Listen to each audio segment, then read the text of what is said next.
Hello YouTube! Here we will show you how to remove and check the EGR valve on a Honda Civic with R18 engine. The first step is to remove the plastic connector on the top of the EGR valve.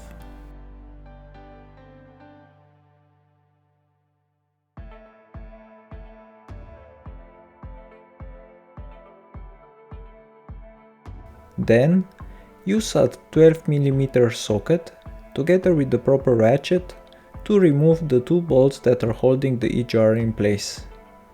I would suggest using some penetrating fluid before undoing those two bolts, as there might be some corrosion on them. Remove the EGR and inspect all ports, as well as check if the valve moves freely. I used pliers for that. Assembly is in the opposite order of removal. It is recommended to use a new metal gasket every time, but I just reused the old one as it looked to be in good shape.